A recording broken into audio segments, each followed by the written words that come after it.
రైతు మిత్రులకు, రైతు సోదరులకు, నా తోటి మిత్రులకు, శ్రేయోభిలాషులకు అందరికీ నమస్కారం.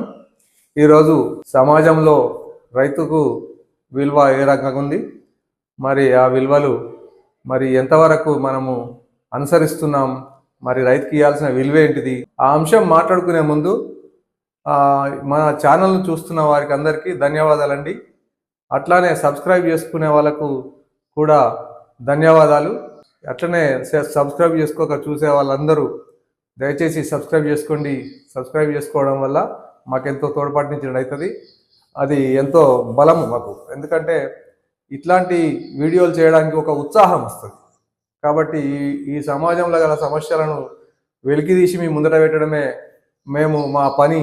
అదే ఉద్దేశం, మా ఉద్దేశమే అది. ఎందుకంటే రైతుల వెనువెంటే ఉండి రైతుల సమస్యలను కానీ సమాజంలో, రైతులంటే రైతులే కాకుండా సమాజంలో జరిగే సమస్యలు ఏమైనా ఉంటే అవి అద్దంలో చూపెట్టినట్టుగా మీకు చూపెట్టడమే మా పని. అట్లనే భారతీయ కిసాన్ సంఘ్ తరఫున మేము ప్రశ్నించడానికి ఎక్కడైనా ముందుంటాము. ఆ విషయం మీకు ఇప్పుడు అదే చెప్తున్నాము. సమస్యలు ఏమైనా ఉంటే అవి మేము ఖచ్చితంగా పోరాడుకుంటూ ముందటికి వెళ్తున్నాం. మరి ఈ సబ్స్క్రైబ్ చేసుకొని మాకు తోడ్పాటునియండి. మరి ఆలస్యం చేయకుండా ఇక వీడియోలోకి వెళ్ళిపోయాం. అసలు రైతు అంటేనే చిన్నసూపు సమాజంలో. చిన్నసూపు ఎందుకు ఉండాలి? అసలు రైతు అంటే ఎవరు? రైతుకు ఎందుకు విలువనివ్వరు? మరి విలువనివ్వాలి, మరి విలువనివ్వకపోవడానికి కారణాలు ఏంటి? మరి అదొకసారి పరిశీలిద్దాం.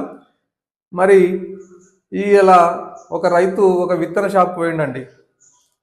పోయినప్పుడు సేటు అనగానే ఆయన చూడడు. ఓ సేటు అనగానే చెప్పండి అంటాడు.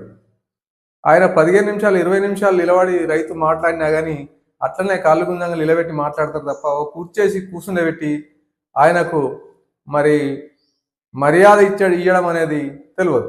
ఆ షాపు నడవడం అనేది ఆ రైతు వల్లనే నడుస్తుందనే విషయం ఆయన మర్చిపోయి, అసలు ఆయన కస్టమర్ దేవుడు అని చెప్తారు కానీ ఆ దేవునికి విలువయాలనే కనీస జ్ఞానం లేకుండా కూడా అట్లనే నిలబెట్టి మాట్లాడతారు. ఒక విత్తన షాప్ అంటే విత్తన షాపే కాదండి. నువ్వు ఎక్కడికి పో, సమాజంలో ఏడికి పోయినా రైతు అంటేనే చిన్నసూపు. మరి ఒక సర్టిఫికెట్ కావాలని ఒక ఆఫీస్కి పోతే సార్ సార్ అని 3 సార్లు పిలిచిన ఆయన కుర్చీలో కూర్చొని పలకడు. ఆయన గ్యాస్ట్ వచ్చి కొంచెం గట్టిగా పిలిస్తే ఏందా అని అంటాడు.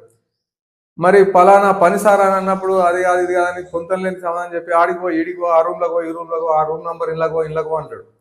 మరి ఆయన ఉన్నదే ప్రజాసేవ చేయడానికి ప్రజలు. మరి ఆ ప్రజలను విస్మరించి మరి డ్యూటీ ఎలా చేస్తారో మరి నేను వాళ్ళను నిందించడం కూడా కాదు, దయచేసి ఇది గమనించాలి. కొంచెం మీ వృత్తి పట్ల కొంచెం స్పష్టత, అంటే మనం ఉన్నది ప్రజల పనులు చేయడానికి కాబట్టి వచ్చిన జనాలను, వచ్చిన ప్రజలను, రైతులను కానీ ఎవరిని కానీ కనీసం మర్యాద ఇచ్చి కూర్చుండబెట్టి వాళ్ళ సమస్య అంతా తెలుసుకొని అది తీర్చే ప్రయత్నం చేయాలి అని చెప్పే ఉద్దేశం ఇది, ఇంకా వేరే ఉద్దేశం కాదు. మరి అందరూ అట్లనే ఉన్నారని కాదు, కొంతమంది ఉన్నారు మేము చెప్పినట్టుగా ప్రవర్తించే వాళ్ళు. ఇప్పుడు ఎక్కడికి పోయినా, ఏ ఆఫీసులోకి పోయినా రైతుకు అసలు కుర్చేసి కూర్చుండబెట్టే రోజులు రావాలి. మరి కుర్చేసి ఎందుకు కూర్చుండబెట్టాలి? కుర్చేసి అని అంటే మరి ఆయన సమాజానికి అసలు పునాదే ఆయనే. పునాది వాళ్ళు అన్నప్పుడు మరి అది బేస్ అక్కడి నుంచి స్టార్ట్ అవుతుంది. కాబట్టి మా ఉద్దేశంలో అయితే సమాజం అనే వ్యవస్థ నడవడానికి ఆ యజమాని అనేటువంటి రైతులు అంటే 99% రైతులే ఉంటారు. రైతు అసలు వ్యవసాయం సంబంధం లేని వ్యక్తులు నాకు తెలిసి చాలా తక్కువ. ఒకవేళ ఎంప్లాయీస్ ఉన్నా ఆ ఎంప్లాయీ కుటుంబంలో తల్లి, తండ్రి, తమ్ముడు, అన్న అంతా వ్యవసాయం చేసే వాళ్ళే ఉంటారు. కాబట్టి ఎంప్లాయీస్ అంతా వ్యవసాయదారులు కాదు, వేరే ఇట్లా అట్లా అని ఆ భావన వద్దండి. ప్రతి కుటుంబం కూడా వ్యవసాయ కుటుంబమే.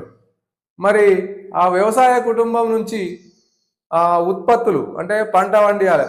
పొద్దున్న లేస్తే ఆయన ఎడ్లను చూసుకోవాలి, గడ్డి వేయాలి, వరి వేయాలి, గడ్డి కొయ్యాలి, గడ్డి వేయాలి, అవి పెండ తీయాలి, అవి సంరక్షణ చేయాలి. మళ్ళీ వర్షం పడంగానే భూమి దున్నుకోవాలి, భూమి దున్నుకొని విత్తనాలు తెచ్చుకొని విత్తనాలు వేసుకోవాలి, కూలీలను పిలుచుకోవాలి, మసాలా వేయాలి, మాలు చల్లాలి, అంటే మళ్ళీ కలుపు తీయాలి, ఆ కోతకు రాగానే కోత కోసుకోవాలి, పంట తెచ్చి మార్కెట్లకు అమ్ముకొని అవన్నీ. అంటే ఎన్ని రకాల వ్యవస్థలు బతుకుతున్నాయి రైతు మీద అని అంటే మూలము ఇక్కడనే స్టార్ట్ అవుతుంది. అది కాస్త అందరూ గమనించాలి. మరి ఈ ఉద్దేశంగా మేము చెప్పేది ఏంటంటే ఈ ప్రజలు, వ్యవసాయం చేసే వాళ్ళు, ప్రజలు అందరు కలిసి ట్యాక్సీలు అంటే వివిధ రకాలుగా ట్యాక్సీలు కడతారు. కొనుగోళ్ల మీద కానీ ట్యాక్సీ కట్టే వాళ్ళు కూడా ఉన్నారు. అట్లా ట్యాక్సీ కట్టే వాళ్ళు కాకుండా ప్రతి ఐటమ్ మీద కొనుగోలు అంటే జిఎస్టీ, సిజిఎస్టీ, ఎస్జిఎస్టీ, స్టేట్ది, కేంద్రంది, ప్రతి దాని మీద ట్యాక్స్ పోతుందండి. ఆ ట్యాక్స్ డబ్బుల మీదనే ఈ వ్యవస్థ నడుస్తున్నది. ఈ వ్యవస్థ నడవడానికి ప్రజల నుంచి వచ్చిన డబ్బే కారణము. ఆ డబ్బు లేకుంటే ఈ వ్యవస్థ నడవదు. మరి ఉదాహరణకు చెప్పుకుందాం ఒకటి. అది ఏంటంటే ఒక యజమాని బాగా డబ్బులు ఉన్నా లేకపోయినా ఫైనాన్స్ తెచ్చి ఒక రైతులకు ఉపయోగపడే బోర్లు, వాటరు కావడానికి బోర్లు వేసే మిషన్ ఉంటుందండి, అది బోర్ బండి అంటారు. దాన్ని అప్పు చేసో ఫైనాన్స్ చేసో తెస్తాడు. తెచ్చినప్పుడు దానికి చాలా రకాల అవసరాలు ఉంటాయి. లేబర్ అవసరము, దానికి అది తయారు చేయడానికి కార్మికుల అవసరము, డీజిల్ అవసరము, దాన్ని నడపడానికి ఒక సూపర్వైజర్ అవసరము, ఆఫీస్ బాయ్ అవసరము, అవి లెక్కలు చూడడానికి ఒక అకౌంటెంట్ అవసరము, అది ఫీల్డ్ తిరగడానికి ఇంకో వ్యక్తి అవసరం ఉంటాడు, డ్రైవర్ అవసరం, డ్రిల్లర్ అవసరము, రాడ్లు మోయడానికి వర్కర్లు అవసరము. ఇవన్నీ ఒక వ్యవస్థ. అంటే రకరకాల సెక్టార్ల నుంచి వచ్చి ఆ ఒక యూనిట్ నడుస్తుంది. అది అంటే ఈ పెట్టుబడి పెట్టిన యజమాని ఎక్కడ ఉంటాడు? ఎక్కడో ఉంటాడు. ఆయన సాయంత్రమో పొద్దున్న వచ్చి ఆ లెక్కలు చూసుకొని అది ఎన్ని బోర్లు వేసారు, ఏం కదా, ఎంత అమౌంట్, డీజిల్ ఎంత పోయింది, అవన్నీ అంటే రూపాయి రాక రూపాయి పోక అంటారు చూడు, అదే సేమ్ బడ్జెట్ లెక్కనే ఇది కూడా అనుకోండి. అంటే ఎంత పోతుంది, ఎంత వస్తుంది, మనకి జీతాలు అన్ని తీసేయంగా ఎంత వస్తుంది. ఈ జీతాలు ఎక్కడి నుంచి వస్తున్నాయి? బోర్బాడి వాళ్ళకు, రైతులు వేసుకునే బోరు పైసలు వాళ్ళు కడితే వర్కర్ల జీతాలు తీసి మరి పోంగా మిగతాది ఆ ఫైనాన్స్ కడతాడు. అట్లా ఈ వ్యవస్థ ఎట్లయితే నడుస్తున్నదో ఈ వ్యవస్థ సేమ్ ఇది సమాజ వ్యవస్థ కూడా అంతేనండి. రైతు అనేటోడు అసలు ప్రజలు ట్యాక్సీలు కడితే ఒక అమౌంట్ తయారవుతుంది. అక్కడ దాన్ని అమౌంట్ గవర్నమెంట్కి పోతుంది.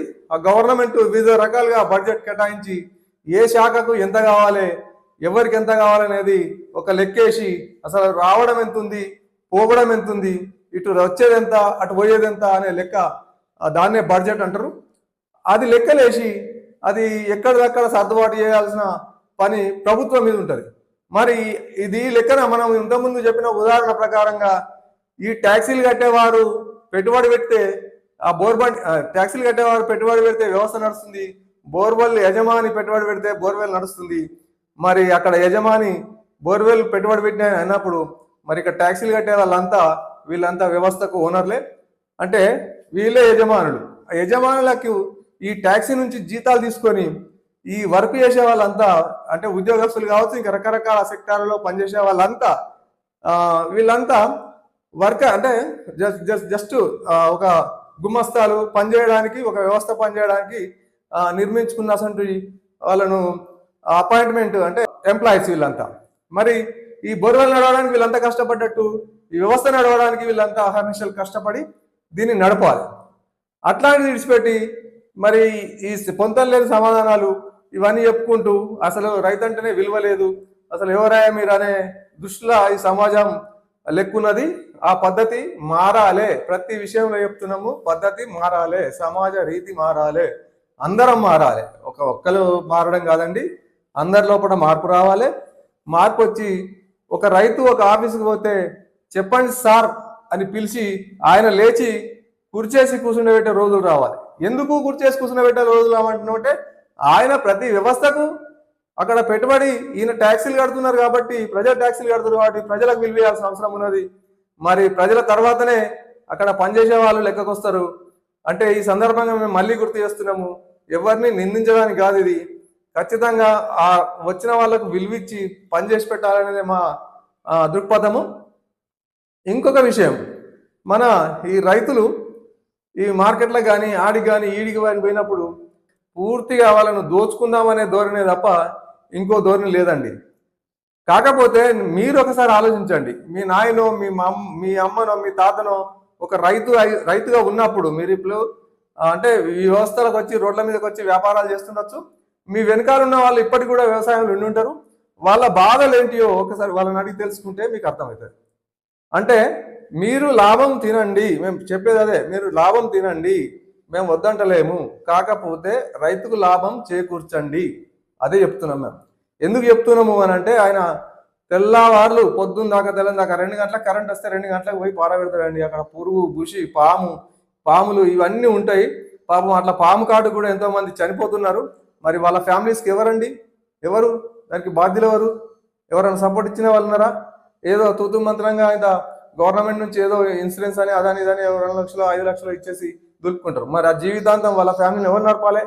ఇట్లాంటి ప్రాసెస్ ఉన్నది. ఇప్పుడు కరెంట్ ఉన్నది, కరెంటు ఒక ఫీజు వైర్ పోయినా ఏది అసలు కరెంటు వాళ్ళే చెయ్యాలి, వచ్చి లైన్ మ్యాన్ ఇంకా చేయాలి. వాళ్ళు చేయరండి, రాకపోయేసరికి రైతు గ్యాస్టక్ వచ్చి ఆయన ఏదో రిపేర్ చేసుకొని ఆ స్కూల్ డ్రైవర్ వీల్ డ్రైవర్ పెట్టి ఇట్లా పోతాడు, ఆయన స్పార్క్ వస్తుంది, అక్కడే చనిపోతాడు ఆయన. అంటే చనిపోవాలని కాదు, దయచేసి అందరు మంచిగా ఉండాలి మేము కోరుకునేది. కాకపోతే ఇట్లాంటి సంఘటనలు జరుగుతున్నాయి. మరి చనిపోయినప్పుడు అక్కడ ఆ రైతుకు ఆ కుటుంబాన్ని తదుపరి ఎవరు నడపాలి? మరి ఎంత లాస్ అవుతున్నది కుటుంబము? మరి కరెంట్ వాళ్ళు ఏం చేస్తారు? ఏదో 5 లక్షల రూపాయలు ఇన్సూరెన్స్ ఇచ్చి చేతులు దులిపేసుకుంటున్నారు. మరి అక్కడ పొరపాటు ఎవరు చేస్తున్నారు? మరి ఆ వ్యవస్థ ఎవరిది? వాళ్ళు దానికి బాధ్యత వహించాలి ఖచ్చితంగా. 5 లక్షలు ఏడికి సరిపోతాయండి? ఇక రేపు చావు ఖర్చులకు ₹1,00,000 అవుతున్నాయి. మరి ఈ 5 లక్షలు ఎందుకు ఇస్తున్నారో అర్థం కాదు. కరెంటు షాక్ వల్ల కానీ ఇతర ఏ కారణాల వల్ల రైతు చనిపోయినా 25 లక్షల ఎక్స్గ్రేషియా ఇన్సూరెన్స్ ఇవ్వాలని చెప్పి మేము ఈ సందర్భంగా భారతీయ కిసాన్ సంఘ్ తరఫున మేము డిమాండ్ చేస్తున్నాము. విత్తనాలు కూడా డూప్లికేట్ విత్తనాలు ఇదివరకు చెప్పినాము, అట్లాంటివి కొనకండి, బిల్లులు తీసుకోండి, ప్రతి దానికి బిల్లు తీసుకోమని చెప్తున్నాము. బిల్లు తీసుకుంటే మీకు మనము ఫోరంలు వేసి కొట్లాడి ఆ డబ్బులు తీసుకునే అవకాశం ఉంటుంది. అట్లనే ఇప్పుడు యూరియా కానీ డిఏపి ఇవన్నీ ఇప్పుడు సీజన్ వచ్చేసింది. వర్షాలు పడంగానే ఇటు పరుగో అని విత్తనాలు డిఏపి యూరియా అని ఇదని అదని పరిగెత్తకుండా, అంటే ఒక 90% ముందే అది అవైలబుల్గా ఉండేటట్టు చూసుకోండి. మరి మేము గవర్నమెంట్ కూడా ఈ సందర్భంగా మేము కోరుతున్నాం ఏంటంటే, ప్రతి రైతు ఎన్ని ఎకరాలు సాగు చేస్తున్నాడు అనేది వ్యవసాయ అధికారి దగ్గర డాటా ఉన్నదని పదే చెప్తున్నాము. ఆ డాటా ప్రకారంగా ఎవరికి ఎంత అవసరము, యూరియా ఎంత అవసరము, డిఏపి ఎంత అవసరము, మరి విత్తనాలు ఏం అవసరము, వ్యవసాయ అధికారులు ఒక రికార్డు తీసుకొని వాళ్లకు అరేంజ్ చేయాలి. ఇంకా భవిష్యత్తులో మేము ఏమంటున్నామంటే, ప్రతి రైతుకు గ్రామంలో ఒక గోదాం పెట్టి ఏ రైతుకి ఎంత అవసరమో అది డిస్ట్రిబ్యూట్ చేయాల్సిన అవసరం ఉన్నది. ప్రజల చెంతకే పాలన పోవాలి, అంటే ప్రజల దగ్గరికి సర్వీసు ఇవ్వాల్సిన అవసరం మనకున్నది. ఖచ్చితంగా ఇవ్వాలి. ఎందుకంటే రైతు ఒక యూరియా కోసం, ఒక డిఏపి కోసము పొద్దున్నాక పాస్బుక్లు పెట్టి లైన్లో చెప్పులు పెట్టి నిలవడం ఏంటండి? ఇది ఎంత దౌర్భాగ్యం, నిజంగా చాలా దౌర్భాగ్యం అండి. ఇది కొంచెం ప్రభుత్వాలు ఆలోచించాలి, అధికారులు ఆలోచించాలి. మరి వాళ్ళకు ప్రతిదీ రైతులకు మనం సమకూర్చాల్సిన అవసరం మన దగ్గర ఉన్నది. ఎందుకంటే మరీ చెప్తున్నాము, వాళ్ళ డబ్బులతోనే మనం జీతాలు తీసుకుంటున్నాము. రాజకీయ నాయకులు కూడా వాళ్ళ ఓట్లతోనే మీరు పరిపాలన చేస్తున్నారు. మీరు పరిపాలన చేసినంత మాత్రాన అది కాదు. ఈ పరిపాలన ఎవరి కోసం చేస్తున్నాం అనేది ఆలోచించుకోవాలి. ప్రజల కోసమే పరిపాలన చేస్తున్నారు కాబట్టి ప్రజలకు అనుగుణంగానే నిబంధనలు సరి చేసుకుంటూ ముందటికెళ్ళాలి.